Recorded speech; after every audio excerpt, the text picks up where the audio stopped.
It was a quiet and peaceful Saturday afternoon when I made the decision to visit my neighbor, Mrs. Thompson. I had known Laura Thompson for as long as I could remember, though out of habit and respect, I always referred to her as Mrs. Thompson. She resided in the house immediately next door, accompanied by her small terrier, Duke. Since her divorce 5 years earlier, she had been living alone. Laura was in her early 40s, but carried with her a calm, self-assured presence that gave her an ageless quality. She always conducted herself with grace, and everyone in our neighborhood admired the way she managed her garden, her home, and her life with a quiet and confident demeanor. At that time, I was 23 years old. I had recently graduated from college and was temporarily living with my parents as I contemplated the next steps in my career and life. My parents were out of town for the weekend, so I was looking for ways to spend my time productively. Earlier in the week, I had promised Laura that I would come over and assist her with assembling some new shelves she had ordered online. After finishing lunch, I made my way to her house, knocked on the door, and waited. Laura opened the door wearing a warm smile, dressed simply in a white t-shirt and jeans. Her auburn hair was loosely tied back in a ponytail, giving her a relaxed yet put-together appearance. It was clear she had been busy with some household tasks just moments before. "Hey Tyler, right on time," she said with that familiar smile. "Come on in." Upon entering her home, I was greeted by the faint scent of vanilla candles, and soft jazz music played quietly from the speakers. Duke ran excitedly towards me, wagging his tail vigorously before spinning in circles. "Hey buddy," I said, giving him a few scratches behind the ear. Laura then led me to the living room, where a flat box, unopened, lay on the floor. "I was going to start this myself, but I figured I'd wait for the expert," she teased. I laughed and began unpacking the parts and scanning the instruction manual. Laura knelt beside me, helping to organize the screws and tools as we worked. We chatted casually about my ongoing job search, her work as an interior designer, and the latest news and gossip around the neighborhood.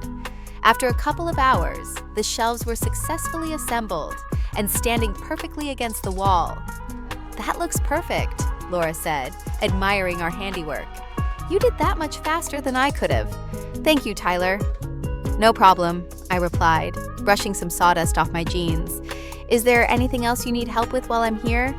She considered for a moment before glancing at the clock. "Actually, I just brewed some coffee. Would you like a cup?" "Sure," I replied. I followed her into the kitchen and took a seat at the island while she poured coffee for both of us. She placed the mug in front of me and leaned against the counter, sipping her own slowly. "You know, it's funny," she said after a pause. "You've grown up so much. I remember when you were just a shy little kid who used to come over with your mom to borrow sugar."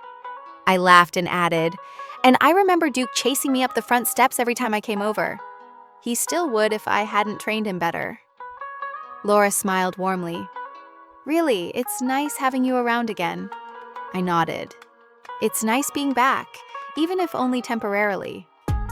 We slipped into a comfortable silence. Outside, the sun was beginning to set, casting a warm amber glow through the kitchen window.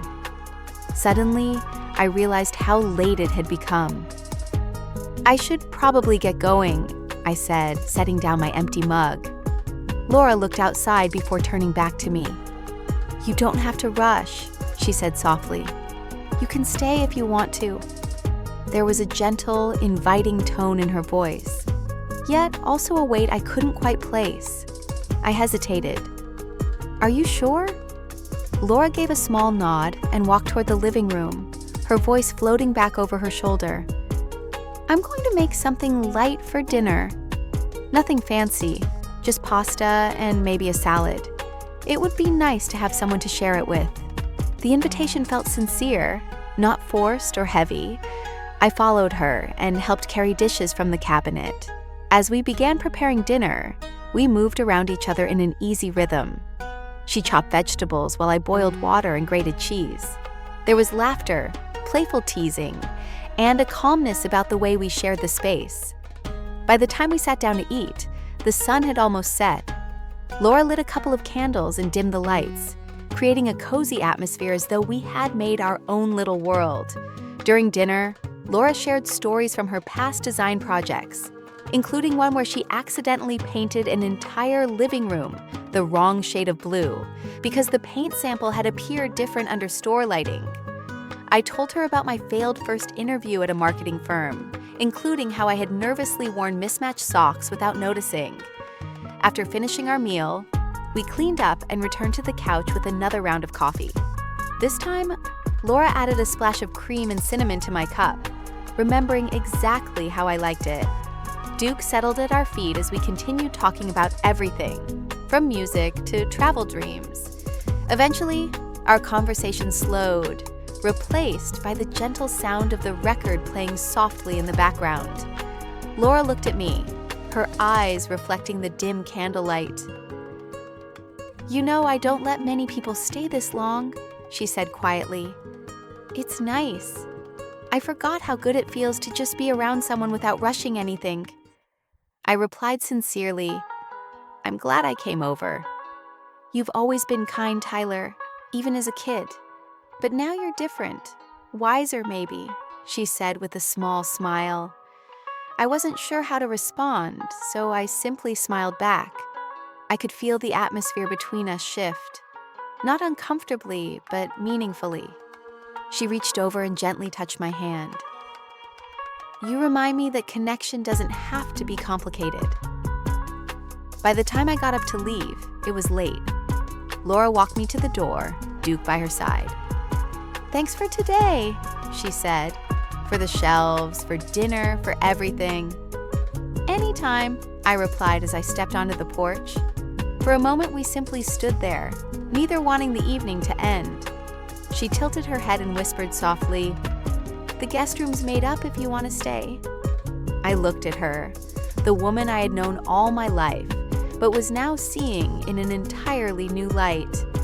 Thoughtful, graceful, and quietly inviting me into something beyond mere neighborliness. "Okay," I said simply. She smiled, stepped aside, and I walked back inside. That night, I lay awake in the guest room, not due to discomfort, but because something had shifted. A boundary crossed gently, not on impulse, but through mutual understanding. Nothing dramatic occurred, no grand gestures, only present, respectful, and meaningful moments. The next morning, I awoke to the aroma of fresh coffee and pancakes. Laura was already in the kitchen, humming softly to herself. She glanced at me and smiled. "Morning, sleepyhead." "Morning," I replied, rubbing my eyes.